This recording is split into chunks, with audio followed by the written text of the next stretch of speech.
Good morning, everyone. Welcome to the Smashi Business Show. I am Warid Ahmed. And I'm Abdul Majid. And it is the 14th of January today. We're in the middle of the week. What are you up to, Majid? Nothing. Waiting for the weekend, as usual. I'm just kidding. It's a busy week, to be honest. A lot of things are happening. So Yeah.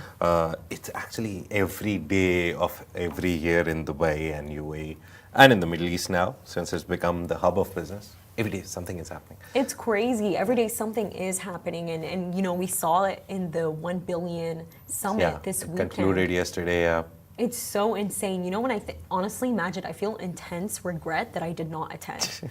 No, really, I feel so much regret that I did not fight to go there and attend because of the fact that the videos that we saw, you know, what was his name again? Simon Squib. Yeah, Simon Squib, who won the $1 million award in the 1 billion summit.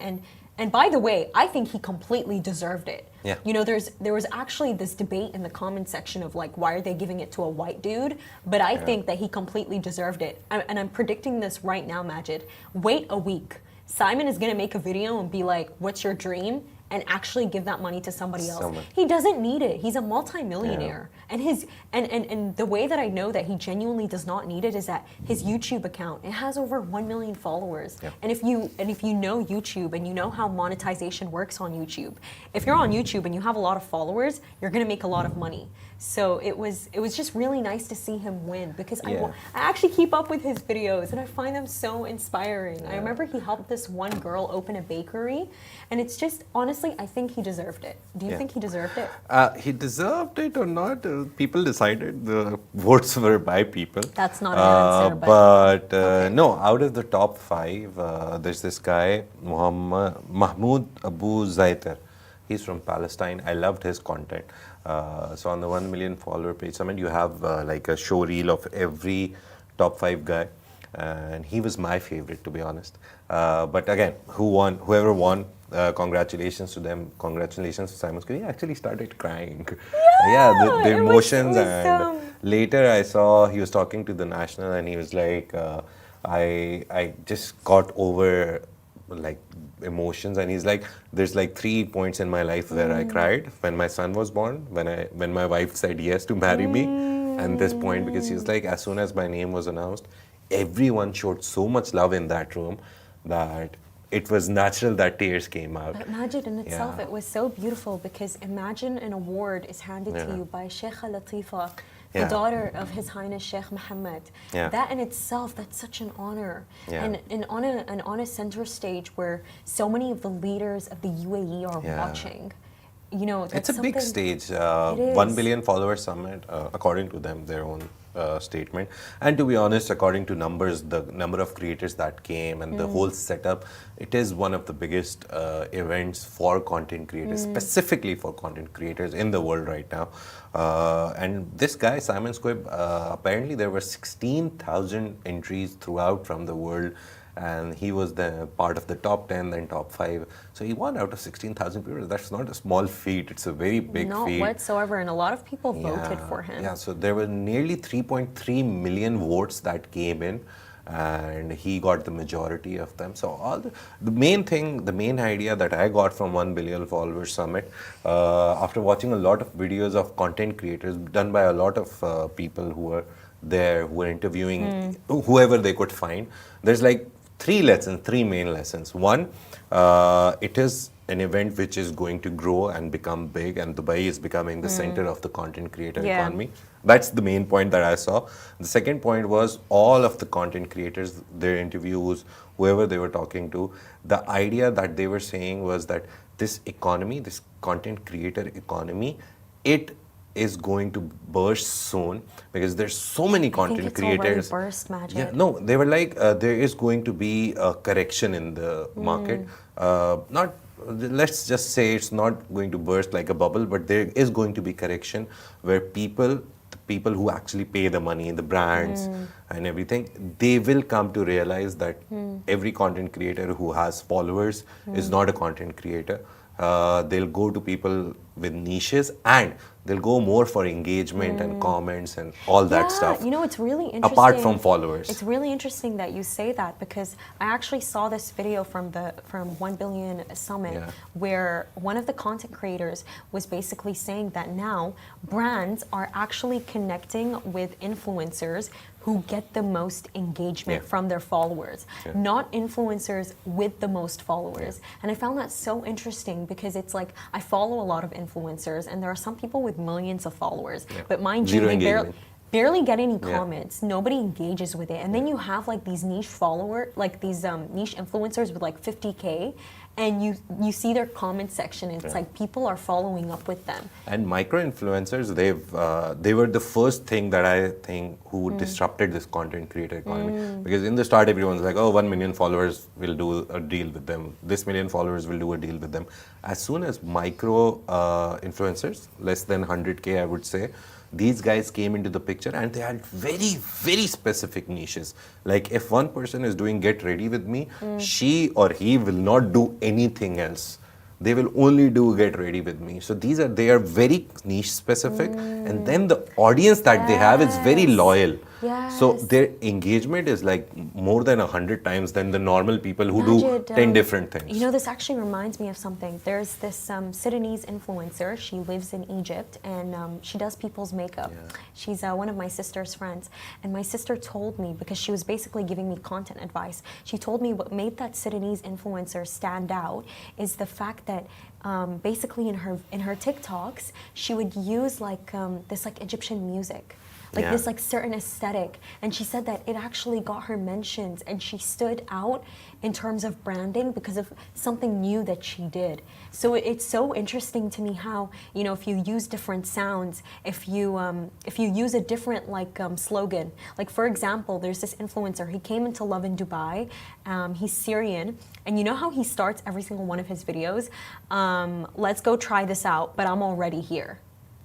Do you like see it? It's like they change things, they change the aesthetic, they change everything, and it's and it does succeed. It does do well. I think honestly, I think from, you know, consumers, from us who are watching, I think that, you know, there's this need for change. I think we all want to see something different, and I think with media, that's the fear. If you don't change with it, you're not going to do really well. The thing that you said about someone starting with a sound and all that, I remember the very first good advice that I got when I went into journalism, basically writing. So the very first person who gave me a good advice was, when you write a sentence or when you write something, paragraph, essay, report, make the audience try to like tickle all the 5 senses of the audience. And I was like, how do you do that with written word? You can only like read it. It's like, tell them how it smells, tell them what you hear, tell them how it feels to touch something. So when you're writing descriptively, obviously we do business news, it's less sense tickling and more information. But the best part of writing, the best writing that you'll ever read, even like novels and anything, those people will make you smell something out of the book. They'll describe the dish or they'll describe an environment in such a way that you'll be like, okay, I can actually sense it. You can feel it. Yeah, that I'm in that room. Storytellers. Yeah. So storytellers. Likewise, on social media, people who are using this technique, it's a very old, very like common technique, but it's very difficult to master.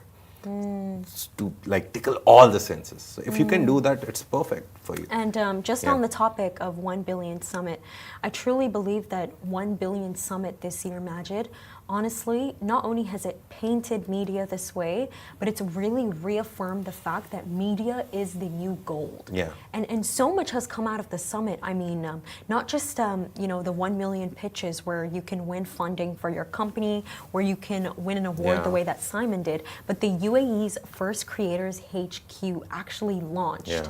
And this HQ, it's absolutely crazy because it's aiming to attract 10,000 influencers, and the way that it's doing it is that now influencers can apply for golden visas. influencers can apply for golden visas. And I repeat this again because it's so important, because before, to get the golden visa, to obtain it, if you're not an Emirati citizen, the way that you do it is that if you purchased a home, you're a homeowner in the UAE, you've done really well academically, but now you can get a golden visa if you're a really good influencer. I think that's so interesting. And not just that, basically, as a part of its first initiative, the Creators HQ actually launched a $500K prize, which you can win if you create very exclusive content on Elon Musk's X. I find that so interesting. I find that so interesting because of the fact that if you all know X, we know X, Majid.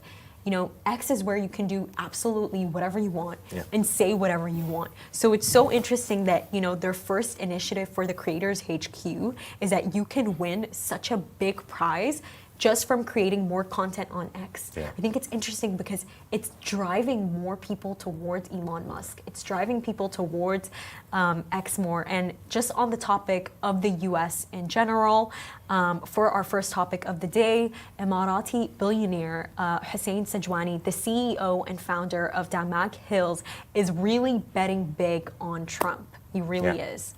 So Hussain Sajwani, very old friend of Trump. That's the main idea. He was here in 2018, Trump, and he met him here. Damak is the only builder constructor in the Middle East which has a Trump designated golf course. You told us Damak Hills one. So he's a very old friend of him, and he loves the US, as far as I have realized after like last 3 or 4 days. So the whole story goes like he went to Mar-a-Lago for the New Year's Eve. We saw the pictures, and Mar-a-Lago is in Florida, by the way. Yeah, so we were like, okay, this happened. Maybe he was just there as a guest. But then like 3 or 4 days later, he was standing with Trump on the dais, announced that they'll be investing $20 billion in building 6 data centers or 8 data centers in the US. So that happened. And then everyone was like, where is he going to bring the money from? Because according to Bloomberg, his wealth is 13 billion. According to Forbes, the value of his wealth is 5 billion. But everyone was like, where the money is going to come from? And then he went on an interview spree. He went to Bloomberg, he told that nearly 5 to 6 billion out of this, he'll self-finance from Damak, obviously, and Edgenex, which is the company which is handling data centers for Damak. And then the remaining amount, like 60 to 70%, since it's an asset-based investment, they're going to invest in some asset, some building, because data centers are physical buildings. So he said that will be financed by the banks. So that's a good idea, to be honest. That's a very smart business move. He's not going to take 20 billion out of the pocket, throw it in America, and be like, okay, maybe I'll get returns. He's going to take bank loans, finance it through the bank, and invest like some of the like starting money from his pocket. But you know, so that's a good idea. It is, and what I hear a lot about this is, you know, I hear a lot of people asking, why is Hussain Sajwani investing $20 billion in data centers in the US? You know, that's very far from the Middle East. Why is he doing it? But honestly, I think this is a very clear signal towards, you know, this entire project actually giving Hussain Sajwani a stronger hand in the US. Because who's going to be the president of the US soon? Donald Trump.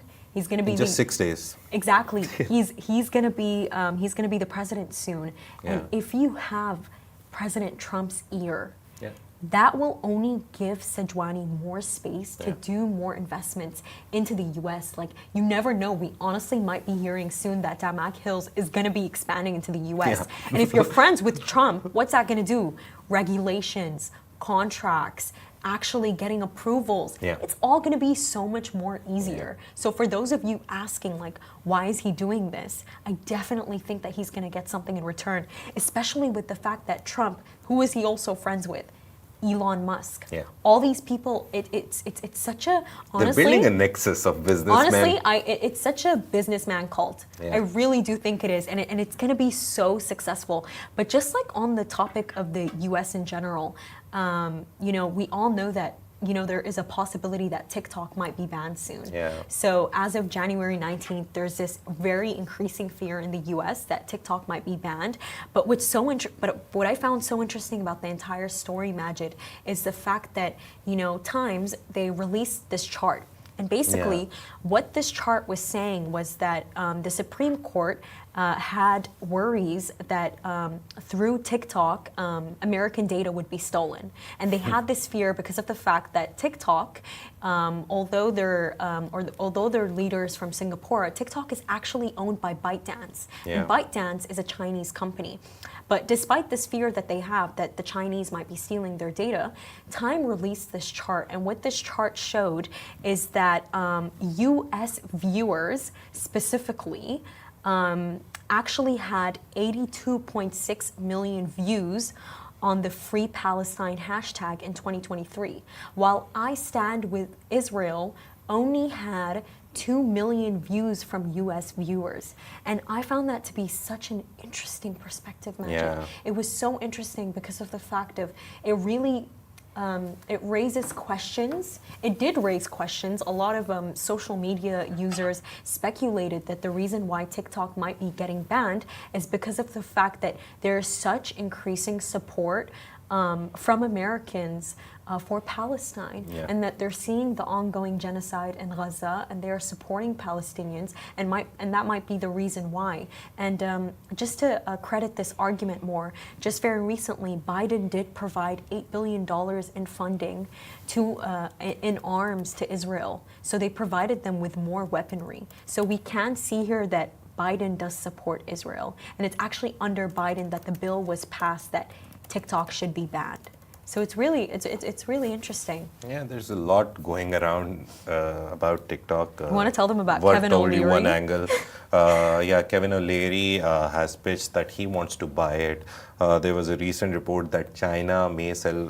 I saw it in the morning. Rich sent it that China may sell TikTok US to Elon Musk. There's reports surfacing about that as well.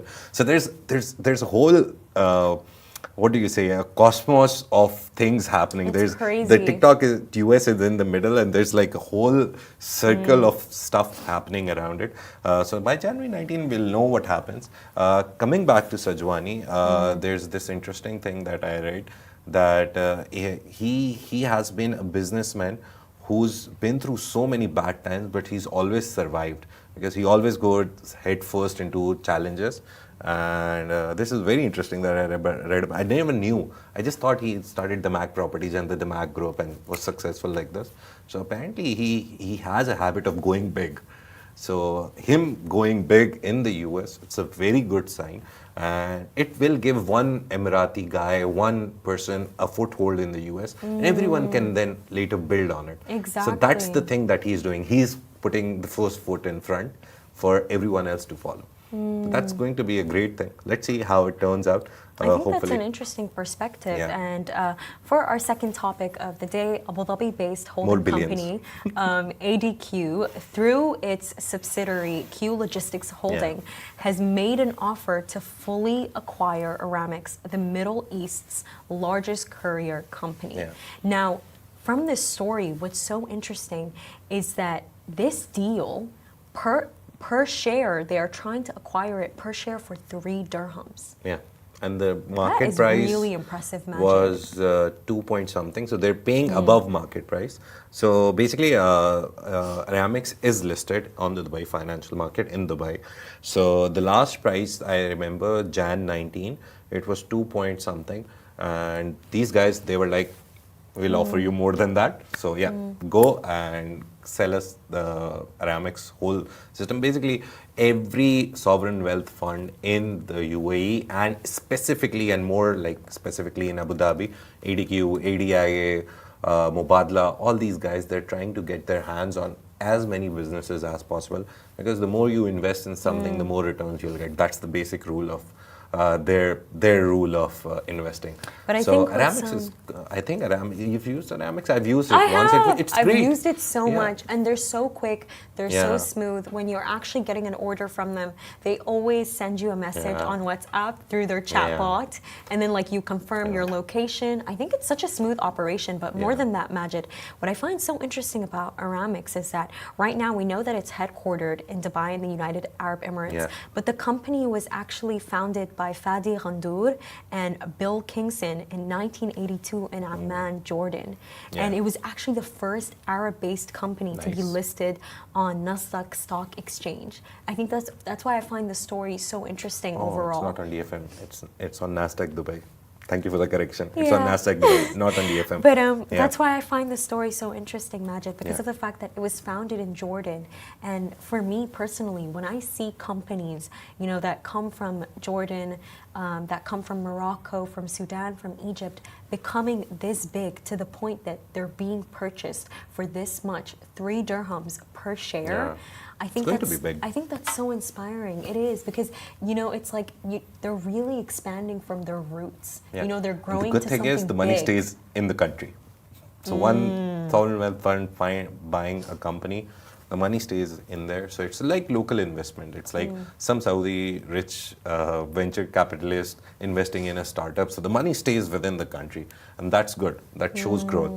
does. Yeah. So And- that's the main story, to be honest. Yeah. And finally, for our last topic of the day, I will admit this is one of my favorites. So the Dubai Bling famous star Safa Siddiqui has actually joined the property firm Decisive Living as CEO and partner. And keep in mind that Decisive Living is actually a luxurious Yeah. real estate developer.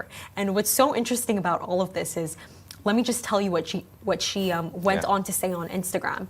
She said, "First housewife, now CEO, I can finally announce my company Decisive Living for all things real estate. Oh, and we also do business setups and golden visas in the UAE too. I love this city so much. I want to help as many people as I can make this their home." Yes. I think what's so hilarious is she said, "First housewife, now CEO." That is so hilarious to me, Majid. But more than that, it is honestly so inspiring. When you Yeah. take a look at Safa's story and how she grew up, she actually grew up in the UK. So Safa is actually Iraqi, and she grew Sorry, up. I haven't seen Dubai Bling, so yeah, I need this. I need this But, 101, but, Safa Siddiqui no, 101. no, truly, I love Yeah. I love Safa's story so much because of the fact that she grew up in the UK. She actually worked. I believe she worked a corporate job, and it's just interesting to see how much she has grown in this country. By the way, when she was not famous until Dubai Bling season 1 came out. And it's so interesting because her husband, Fahad, Yeah. so Fahad is actually from India, and Fahad comes from an extremely wealthy family. So I think that's why it's interesting that she says, "First housewife, now CEO." And I think, honestly, with that, she made a statement. It's to say to people that, I am moving out of, the money that I get from my family. And I'll do my own thing. Exactly. And she's already, by the way, she was already doing her own thing. I'm pretty sure Dubai Bling pays her a lot because let me tell you, she is at the center stage of the drama. Oh. She's entertaining. Honestly, I watch Dubai Bling for her. I do. I love Safa. Is she the lady who said that I want more rooms in my house in the first season? I don't remember. I don't see it. My wife watches it. I just pass by and I'm like, oh, okay. I just see what's happening and I leave. So like 1 minute, 2 minutes maximum. These guys have a lot of money. I don't want to watch people with so much money. It's just that. And also Really? there's a lot of drama. It's just not my taste. Majid, why don't you want to watch people with a lot of money? It scares me. How do they have so much money? It actually triggers something in my brain and I'm like, okay, I should do something to get this rich as well. I don't want Really? that feeling in my brain. God. It's mostly, but I more of a taste thing. I like detective dramas, Sherlock, Elementary. I'm recently watching Psych. So yeah, Monk was there recently. I like that kind of thing. Investigation, deduction, all that. But Majid, for me, the reason why Yeah. I find Safa so inspiring, and I find the fact that, she's launched her own real estate company the same way that her best friend Zaina did. In Dubai Bling, she also has a real estate company. Someone is there. I am the company. So it's interesting. This all, to me, honestly, it's so interesting because of the fact that, again, I've said it before and I'll say it again, you become your social circle. You become your social circle. Her best friend Zaina did it. Now she's doing it too. Yeah. And more than that, Safa in particular, she's so inspiring because, I watched this video of her before, Majid, and she was saying that, as a woman, you should never rely on your husband. You should never. No, Good seriously. concept. She seriously went on to say this of that you should never rely on your husband. You should always rely on yourself, and make your own money as a woman. Because the second that if you are disrespected whatsoever by that man, You can leave.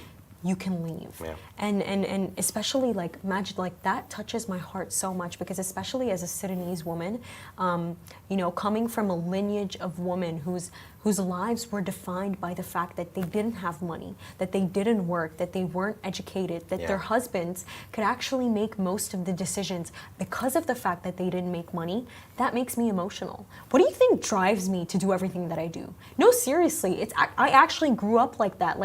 It's funny because what Safa was saying, it didn't even come from my mother, by the way. It came from my father. My father, and that's why my father always told us, that's why I invested so much into your education. By the way, that was my dad's biggest investment into us. He said, Education. I want you girls to be so, because I have a sister, Besma. Shout out to her. I love her. But my dad, he invested so much into our education so we can be like women like Safa. So we can stand our ground. And he always told us, he said, you never know, you might get married and he might be crazy. So if you have your own money, you can leave. No, really, like this is my advice. You have this perspective. I have the same idea but different perspective. How? I believe whenever me and my wife discuss jobs and everything, I always tell her that she likes me. I think she doesn't mind me being a he's shy. nice guy or bad guy. But if somehow the financials should be divided because what if I die? Something. Sorry, it's a very bad thing to say but what if something happens to me, if I'm sick, if something happens, the whole line will stop. So financially, I think, and also in this economy, it's very important that both of them work because then you can actually enjoy quality of life. With one person's salary, if it's man, woman, I don't care, one person's salary, you can only run a house. With two people's salary, you actually enjoy life as well. You can send your kids to better schools, you can have better food, you can have better experiences. The most important thing for me is if for example in a family where the man earns and the woman doesn't, what if something happens to that man? And I've seen that in a lot of underdeveloped countries. In the region that I come from, one man is supporting like a family of 7 and he goes sick and the whole family is now, what do we do? Everyone is affected. Yeah, so that's the main thing, that it should be divided. Don't put all your eggs in one basket. That's the main idea. Honestly, it's so interesting. So yeah, it's good to see women doing good. It is. And Majid, it's so interesting to me that you said that, what if something happens to that man? And see, that's why I have such a big amount of respect and love for my father because he did everything on his own. Yeah. My mother, she could never work because she had to stay at home and support my brother because of his condition. And so she never got the chance to work. And so my dad, I'm thankfully getting to he your did point.